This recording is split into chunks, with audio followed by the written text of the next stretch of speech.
So నిన్న big Boss house నుంచి Ritu eliminate అయింది. సో ఇప్పుడు గేమ్ బాగుంటుంది అనుకుంటున్నారా? రీతు ఎలిమినేషన్ కరెక్టేనా? రీతు ఎలిమినేషన్ అనేది ఒక ట్విస్ట్ ఫర్ ఆడియన్స్కి.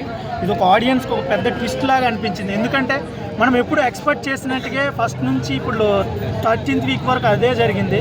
బట్ ఇది కొత్తగా జరిగింది. ఎందుకంటే మనం లాస్ట్ టైము ఎవరు ఎలిమినేట్ చేసేస్తామనేది ఎక్స్పెక్ట్ చేసేస్తాం. బట్ ఇప్పుడు కూడా సంజన కానీ సుమన్ శెట్టి గారు అవుతారని అనుకున్నాం. But Ritu always will be in top 5 అనుకున్నాం. బట్ సడన్గా టాప్ 8లోనే ఎలిమినేషన్ అయిపోయింది. It's big twist for everyone. Yes ma'am. అయితే ఇప్పుడున్న వాళ్ళలో ఎవరు బాగా ఆడుతున్నారు? ఇప్పుడున్న కంటెస్టెంట్స్ అందరిలో కూడా యాక్చువల్గా చెప్పాలంటే ఈ 8 మెంబర్స్ కూడా they're playing well ma'am. Actually up to Ritu Chaudhary వరకు.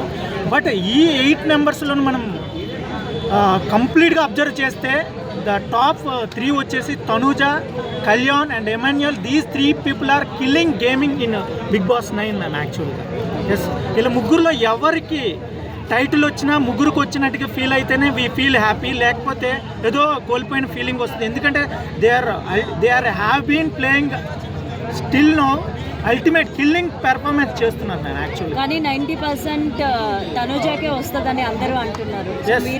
వేరే వాళ్ళ పేర్లు చెప్పారు. ఎస్, అఫ్ కోర్స్ నేను ఫస్ట్ నుంచి తనుజాకి వస్తుందని ఎక్స్పెక్ట్ చేస్తున్నా. ఇప్పుడు కూడా ఆ స్టాండర్డ్లోనే ఉన్నాను. బట్ ఇక్కడ ఏంటంటే చిన్న గేమింగ్లో తనుజ కొంచెం వీక్ అవుతుంది. బట్ అది కళ్యాణ్కి అండ్ ఎమాన్యుయల్కి అడ్వాంటేజ్ అవుతుంది. సో అలా చూసుకుంటే Tanuja will be weak than those 2 people. ఇంకొక విధంగా మెచ్యూరిటీ లెవెల్స్ కానీ మనం అబ్జర్వ్ చేసుకుంటే Tanuja are having more maturity levels than Emmanuel and Kalyan అని నా ఫీల్. కానీ మెచ్యూరిటీ ఎంతవరకు పనిచేస్తుంది బిగ్ బాస్ హౌస్? ఇక్కడ బిగ్ బాస్లో 2 levels important ma'am. 1 physical and mental. రెండు కూడా బ్యాలెన్స్ చేసేవాడికే బిగ్ బాస్ అనేది. అండ్ థర్డ్ వన్ ఈ స్ట్రాటజీ. ఈ 3 కూడా ఎవరైతే బ్యాలెన్స్ చేస్తారో వాళ్ళకే గేమ్ ఫైనల్గా వస్తుంది. అండ్ ఆడియన్స్ పోల్ కూడా చాలా ఇంపార్టెంట్. ఈ 4 ఇంపార్టెంట్. ఈ 4 ఎవరికి ఉన్నాయంటే ఈ ముగ్గురులో డ్రాబ్యాక్స్ ఉన్నాయి, అడ్వాంటేజెస్ ఉన్నాయి. బట్ ఈ బిగ్ బాస్ 9 అనేది అల్టిమేట్ వరకు మనం చెప్పలేము. బట్ ఈ ముగ్గురులో ఎవరికో ఒకరికి విన్నర్ అయితే ఛాన్స్ పక్కా మ్యామ్. ఓకే, ఇప్పుడు ఎంటర్టైన్మెంట్ ఎలా ఉంది బిగ్ బాస్ 9లో? ఎంటర్టైన్మెంట్ ఎలా? Yeah, super ma'am. ఎంటర్టైన్మెంట్ ఇక్కడ ఎంటర్టైన్మెంట్ కంటే ఎమోషన్స్, బాండింగ్స్ అనేవి చాలా అల్టిమేట్గా ఉండే. ఫ్యామిలీ వీక్ కానీ, నెక్స్ట్ ఆఫ్టర్ దట్ గేమింగ్లో కానీ, నెక్స్ట్ వాళ్ళు ఉండే ఫ్రెండ్షిప్, వాళ్ళు బయటికి వచ్చేస్తున్నప్పుడు వాళ్ళు ఏర్పడే ఎమోషన్స్ అనేవి ఈవెన్ ఆడియన్స్లో కూడా ఆ ఎమోషన్ క్రియేట్ చేసింది ఈ బిగ్ బాస్ 9 అనేది. సో బిగ్ బాస్ 9 విన్నర్ ఎవరు అంటే ఒక్క మాటలో ఎవరి పేరు చెప్తారు చెప్పండి? ముగ్గురు కాదు. తనుజ. అంటే ఇప్పటివరకు లేడీస్కి ఎవరికి ఇవ్వలేదు కదా cup. Yes.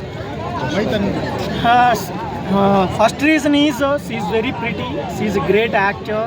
And third reason, she has lot of maturity levels among all the Big Boss 9 contestants. These 3 main. ఇప్పుడు తనది అందరూ కార్నర్ చేసి తను ఏ విధంగా తొక్కాలని చూస్తున్నారు మిగతా 7 మెంబర్స్ కూడా. యా, ఓడిపోయే అవకాశం కూడా ఉంది కదా. ఎస్, ఈ గేమ్ అంటేనే స్ట్రాటజీ. ఒకరిని తొక్కి ఇంకోటి పైకి వెళ్ళడమే ఫైనల్ స్ట్రాటజీ. ఎవడైనా